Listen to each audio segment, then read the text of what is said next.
අයිබෝන් කියලා පිළිගන්න ඔයාලා හැමෝමව අද මම පෙන්වන්නේ ඔයාලට ඉක්මනින් පොලොස් කරි එකක් හදාගන්න විදිහ. මම අද පොලොස් උයන්නේ ඉක්මනින් මට පහසු විදිහකට මේ සාම්ප්‍රදායික පොලොස් ඇඹුල් එහෙමනම් නෙවෙයි. අපි තෙල් ටිකක් ලිපේ තියාගෙන ඒකට උළුහාල් එනසල් කරාම් නැටි ටිකක් දාලා ඒක හොඳට තෙලේ තප්පර කිහිපයක් බෙදෙන්න අරිනවා. ඊට පස්සේ ඒකටම සුදු ලුණු ටිකක් එකතු කරලා ඒකත් චූට්ට වෙලාවක් බැදෙද්දි අපි ඒකට ලුණු ටිකක් එකතු කරනවා. ලුණු ටිකත් යන්තමින් එහා මෙහා කරලා යාන්තම් බැදීගෙන එනකොට ඒකට රම්පේ, කරපිංචා, අමු මිරිස් එකතු කරගෙන තව චුට්ටක් තෙලේ බැද ගන්නවා. ඒ බැදෙද්දි මම මේ එකතු කරන්නේ ලුණු මේ සැහැඳි භාගයක් විතර මම එකතු කරා. එකතු කරලා ඒකත් තෙලේ එහා මෙහා කරගන්නවා. මොකද අපි මිරිස් කුඩු බදිද්දි දැනෙන සැර ඒකින් අපිට දැනෙන්නේ නැහැ. ගොඩක් අඩුවෙන් තමයි සැර දැනෙන්නේ. පස්සේ අපි ඒකටම මිරිස් කුඩු තීහැඳි දෙකක් විතර එකතු කරගෙන ඒකත් හොඳට තෙලේ එහා මෙහා කරමින් බැද ගන්නවා. මොකද මම අද ඊටාම පොඩි පොලොස් ප්‍රමාණයක් තමයි ඇත්තටම උයාගන්නේ. ඒ නිසා මම එකතු කරගන්නේ පොඩි ප්‍රමාණ වලින් තමයි මට අවශ්‍ය අමුද්‍රව්‍ය. ඉතින් ඔයාලා ගන්න පොලොස් වල ප්‍රමාණ වල හැටියට ඔයාලා එකතු කරගන්න. ඉතින් ඊට පස්සේ මම මේකට තව ඇඩ් කරනවා බෙදපු තුන පහ. බෙදපු තුන පහත් මම තීහැඳි එකමාරක් විතර එකතු කරනවා. එකතු කරලා ඒක මිශ්‍ර කරනවා. මොකද මම වැඩිපුර වෙන යම්කිසි අනිත් දේවල් එකතු කරන්නේ නැහැ. මම මේකට වෙන පහේ වර්ග දාන්නේ නැහැ. අමුත් තුන පහ වලින් මම තීහැඳි භාගයක් තව එකතු කරගන්නවා.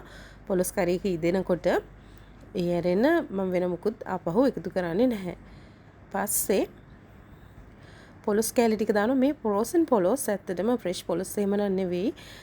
අදි ශීතකරණවල තියෙන ඒවා තමයි මම මේ ගෙනල්ලා අයිස් යවලා කාමර උෂ්ණත්වයට ආවට පස්සේ ගන්නෙ.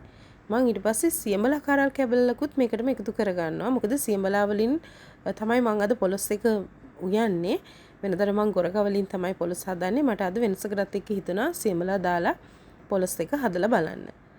ඇත්තටම පොලොස් එක මං හිතුවට වඩා ගොඩක් රසට ආවා. සියඹලා දැම්මට පස්සේ සියඹලා ගොඩක් රසයි නේද පොලොස් වලට කියලා හිතුණා. ඔයාලත් වෙනසකටත් එක්ක වෙනස් කරලා බලන්න ගොරක වෙනුවට සියඹලා එකතු කරලා.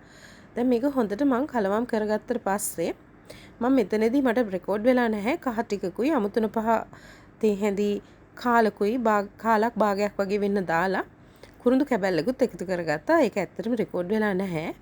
පස්සේ මම මේකට මිටි කිරි ටිකක් දානවා. හොඳට මේ මිටි කිරිත් මම දාන්නේ ඇත්තටම ෆ්‍රෙෂ් පොල් වලින් එහෙම නෙවෙයි. පිටිකල පොල් කිරි තමයි මම මේ දිය කරලා අරගෙන තියෙන්නේ. ඉතින් මම මේ විදිහට මිටි කිරි ටිකකුත් එකතු කරලා ටිකක් වෙලා හැඳි ගද්දි මට හිතුණා මදි කිරි ප්‍රමාණය කියලා. පස්සේ තව දිය කිරි ටිකකුත් එකතු කරලා බොහොම අඩු ගින්දරේ මම මේක පැය භාගයක් විතර පේනකින් වහලා ඉදෙන්න ඇරියා. ඔයාලටත් පුළුවන් මේක පියනකින් වහලා අඩු ගින්දරේ දර ලිපක උයා ගන්නවා නම් මේක තවත් රසට එයි. ඉතින් මේ මම ගෑස් එකේ බොහොම අඩු ගින්දරක මෙන්න මේ විදිහට කිරි දාලා ලිපේ තියාගෙන මේ පැය භාගයකට පස්සේ මාගේ පොලොස් එක මෙන්න මේ විදිහට තිබුණේ. හොඳට මේ ඉදලා තිබුණා. හොඳට තුන පහ ඇඹුල් එක.